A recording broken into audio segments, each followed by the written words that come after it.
अस्सलाम वालेकुम। इस वीडियो के अंदर आपके साथ शेयर की जा रही है मैथ 302 की असाइनमेंट नंबर 2। इसकी लास्ट डेट है 19 जुलाई 2021 और इंस्ट्रक्शन आप सारे माशाल्लाह से इंग्लिश बड़ी अच्छी पढ़ लेते हैं। इस वजह से इंस्ट्रक्शन हमने पढ़नी नहीं है, आप खुद से इंस्ट्रक्शन बड़े गौर से पढ़ लेनी है। चलिए अभी हम अपनी असाइनमेंट का क्वेश्चन नंबर 1 स्टार्ट करें। 2 क्वेश्चन इस असाइनमेंट के अंदर, पहला क्वेश्चन स्टार्ट करते हैं। क्वेश्चन नंबर 1 में इसका कहना है कि you are given with the data में टोटल ये 30 एलिमेंट्स दिए हुए, आपने ये सारे एलिमेंट्स बड़े गौर से टैली करके आपने टेबल के अंदर डालने हैं और 7 ग्रुप्स भी 7 नंबर ऑफ क्लासेस में इसको डिवाइड कर देना। जो ग्रुप्स होते हैं उनको क्लासेस कहा जाता है। और आपने कैलकुलेट क्या करना है कि उसकी फ्रीक्वेंसी कैलकुलेट कर देनी है। फ्रीक्वेंसी आपको अभी पता चल जाएगा। और रिलेटिव फ्रीक्वेंसी कैलकुलेट करनी हो। क्लास मार्क्स आपने इसके फाइंड आउट करने। Class marks mid points of classes भी कहा जाता है इसको। जो बाउंड्रीज होती है और जो क्लास की लिमिट्स होती है उनको अगर डिवाइड करके आप 2 से डिवाइड करते हैं तो क्लास मार्क्स मिड पॉइंट्स आ जाते हैं।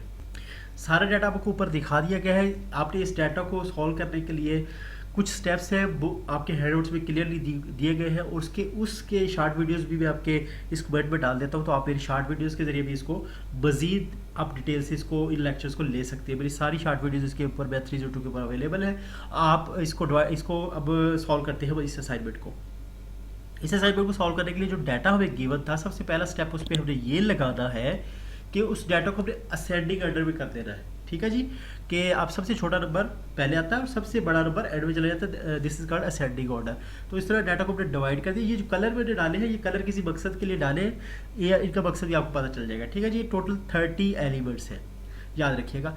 स्टेप 2 क्या करना है, फाइंड रेंज। रेंज फाइंड करनी है। रेंज क्या होती है जी, मैक्सिमम वैल्यू ऑफ दिस। ये जितने भी 30 एलिमेंट है इनमें मैक्सिमम नंबर आपने पकड़ना है वो है 100 हमारा, और सबसे छोटा नंबर आपने पकड़ना है वो है 40 हमारा। ठीक है जी, इसको जब असेंडिंग ऑर्डर में करेंगे तो इसका मकसद ये था कि आपको मैक्सिमम मिनिमम वैल्यू पता चल जाए। उसके बाद रेंज वाला फार्मूला आपने लगाना है। मैक्सिमम वैल्यू माइनस मिनिमम करेंगे तो आपके पास रेंज आएगी, आंसर आ जाएगा 60। तो हम अभी पहुंच गए स्टेप नंबर 3 के ऊपर। स्टेप नंबर 3 में कह रहा है कंप्यूट क्लास विड्थ। क्लास की चौड़ाई फाइंड करनी है और इसके अंदर class width is equal to range और नंबर ऑफ क्लासेस, ये इसका फॉर्मूला होता है। फार्मूला हैंडआउट्स के अंदर भी अवेलेबल है। और क्लास विड्थ में रेंज क्या हमने निकाली 60 divide by number of classes उसने गिवन थी क्वेश्चन के अंदर, क्वेश्चन स्टेटमेंट के 7 थी।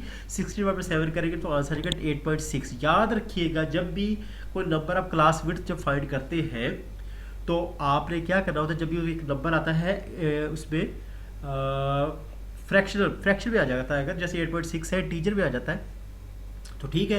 अगर फ्रैक्शन में आ जाता है, डेसिमल में आ जाता है, तो आपने राउंड अप करना है, राउंड डाउन नहीं करना। जैसे 8.6 है तो इसको अप की तरफ ले जाएंगे, 9 कर देंगे। इसको 9 आ गया हमारा आंसर। ठीक है जी, अभी तक अगर आप ये सोच रहे हैं कि ये तो हमने कहा ही नहीं है फाइंड करने के लिए, तो ये हमें क्लासेस जो उसने कहा नंबर ऑफ ग्रुप्स में डिवाइड कर दो, 7 क्लासेस बनाओ उसकी, तो उसके लिए ये चीज़ें तीनों स्टेप्स करना ज़रूरी है। हमने ये फाइंड करिए क्लास में हमारी 9 होगी और टोटल नंबर ऑफ क्लासेस 7 होगी। अगले स्टेप पे अभी चलते हैं। अच्छा जी, अभी हम टेबल फिलअप करेंगे। टेबल फिलअप करने का मतलब कि लिमिट्स, क्लास की लिमिट्स फाइंड करें। क्लास लिमिट्स क्या होती है, आपने देखो सबसे छोटा नंबर आपका हमारा जो था वो 40 था और हमने क्लास लिमिट जो निकाली थी वो 9 थी। तो आपने टोटल 7 क्लासेस बनानी। तो करने ये होता है, सबसे छोटा नंबर जो आपके डाटा का होता है वो जो 40 था, उस पर आप जो आपके क्लास लिमिट निकाली 9, उस पर ऐड करें 40 प्लस 9 49, 49 प्लस 9 58। इसी तरह 9 प्रेस करते जाए और 67 76 80 85 94 आ जाएगा। ठीक है जी। अच्छा, फिर ये पहला नंबर 40 तो हमें था डाटा के अंदर सबसे छोटा नंबर, तो हमारा 48 कहाँ से आ गया हमारे पास, ये मैं आपको बताता हूँ कि आपने पहली क्लास की जो हाई बॉडी मतलब अपर साइड होती है, जैसे 40 लोअर साइड पहली क्लास की, तो 48 उसका पहली क्लास की अपर बाउंड्री है। तो आपने सेकंड क्लास की लोअर बाउंड्री जो कि 49 है, 49 में से 1 माइनस करना है तो आपकी पहली क्लास की अपर बाउंड्री आ जाती है। ठीक है जी, 48। जब 48 आ जाएगा फिर आपने वही काम करना है। 48 में प्लस करें 9, 57 में प्लस करें 9, 66 में प्लस करें 9, 75। इसी तरह 9 9 9 करते जाए और आपके पास ये रिजल्ट एंड तक आपका आ जाएगा। आखिरी क्लास आपकी 94 to 102 वाली होगी। ठीक है जी। अभी क्या करना है आपने कि जो फ्रीक्वेंसी है, ये 6 कहाँ से आ गया, 4 कहाँ से आ गया, 4 कहाँ से आ गया, ये कहाँ से आ गया नंबर, ये आपको दिखा दे। आपने वो जो डाटा है वो डाटा अगर आपके सामने आप रखना आपने, तो 40 से लेके 48 के दरमियान वो जो डाटा हमें गिवन था उसमें 6 नंबर बनते थे। मैंने कहा था ना कलर जो मैंने किए किसी मकसद के लिए किए। अभी अब मैं आपको पहला एक नंबर दिखा दे तो बाकी नंबर आप खुद कीजिएगा, ठीक है जी। अभी हम यहाँ पे देखें कि 40 से लेके 48 तक 47 तक हमारा नंबर आ गया। तो कितने नंबर बनते हैं? 6 नंबर बनते हैं, ठीक है जी। उसकी वजह से फ्रीक्वेंसी 6 बन गई। जो दूसरा था हमारा उसमें हमारी 49 से लेके जो हमारी 58 तक बन रही थी उस पर कितने नंबर बन रहे हैं? 4। 57 तक है ना, ये देखिए 4 नंबर बन गए। तो हमने 4 दूसरे हुए, आपको 4 इसमें नज़र आ रहा था। इतना काफ़ी है जी। अच्छा जी, तो हमारी दूसरी जो बॉडी थी क्लास ही 49 to 57 की थी, ठीक है। अच्छा जी, अभी आपने इस तरह डाटा इस पे फिल कर लिया, ये सारी फ्रीक्वेंसीज हो जाएगी। जितने नंबर इस रेंज में फॉल करते हैं डाटा के, जो डाटा दिया हुआ है उसको कहते हैं फ्रीक्वेंसी। अभी रिलेटिव फ्रीक्वेंसी क्या होती है? आपने इस सब को 6 को +4 +4 +4 ये सब को सम करना, तो आपके पास आंसर आ जाएगा 30, ठीक है जी। क्योंकि हमारे पास टोटल 30 एलिमेंट्स दिए हुए थे।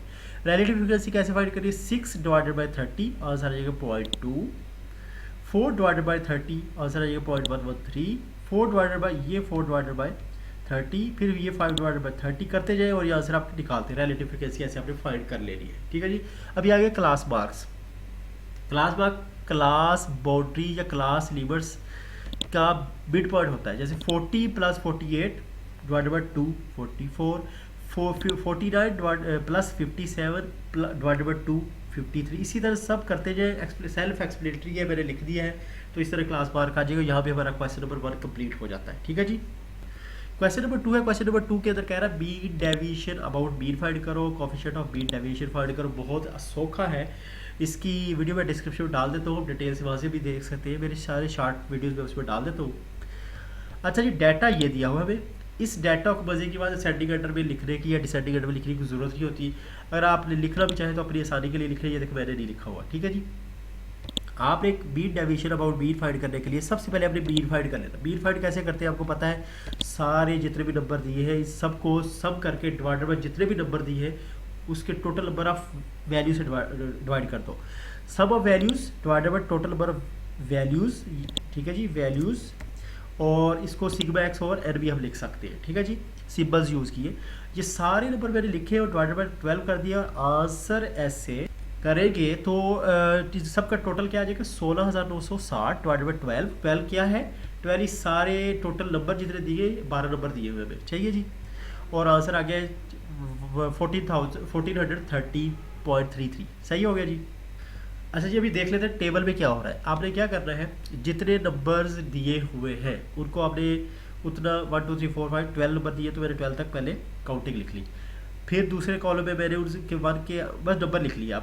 आप असेंडिंग ऑर्डर में लिख रहे जैसे मर्जी ले, कोई इशू नहीं है इसमें। पहला नंबर 500 680 मैंने ये सारे असेंडिंग ऑर्डर में लिख दिए। तो वो सारे नंबर मैंने इसी तरह उठा के डाटा से लिख दिए।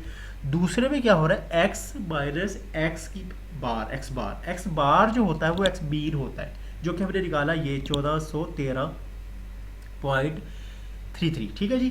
तो आपने भी क्या करना है कि खुद बोल रहा है क्या करना है कि x जो है x इधर से उठाया x, ठीक है जी, माइनस x बार के हमने निकाला 1413.33, वो हमने इधर लिख दिया। और दोनों को जब डिफरेंस फाइंड करते हैं तो -913.33 आ गया आंसर, ठीक है।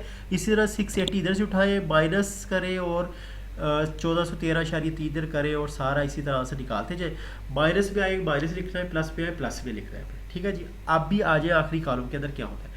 अभी ये जो ऊपर लिखा था ना x माइनस एक्स बार, बस जस्ट इसके इर्द गिर्द आपने 2 डंडे खड़े करते थे। इन डंडों को बॉड भी कहते हैं, मॉडुलस भी कहते हैं, ठीक है जी। ये क्या करता है, ये ऐसी मशीन है जिसके अंदर माइनस वाली वैल्यूज भी डालो तो प्लस करके निकाल देता है, प्लस को प्लस रहने देता है, ठीक है। तो 913.3 था तो इधर प्लस हो गया, -733.33 था इधर प्लस हो गया। इसी देखिए कोई प्लस वाली वैल्यू देखते हैं, ये वाली देखिए 3.26.67 डाली, कुछ भी नहीं किया, वैसे ही निकाल दी उसे। अभी क्या हो रहा है, अभी आखिर में क्या करना है, सब नंबर्स को ऐड कर लेना है। ऐड करने के बाद जो आंसर आएगा 7673.32 आ रहा है। और ये जो बॉर्ड वाली सारी ऊपर वैल्यूज इसके साथ सिग्मा लिख दे तो इसका मतलब ये टोटल वैल्यूज का सब करके ये लिखने वाला, ये इसका जैसे लिखते हैं ना टोटल नंबर ऑफ वैल्यू, ये सब ऑफ वैल्यूज, ये सब जो सब के लिए यूज होता है सिग्मा। अभी क्या करना है, बस ये आगे हमने रिजल्ट फाइंड करना है। मीन डेविएशन फ्रॉम मीन लिखा मैंने इक्वल टू ये उठाई वैल्यू सिग्मा एक्स बार माइनस बार ऊपर रखा डिवाइडेड बाई एन। एन क्या था? Total number of values 12।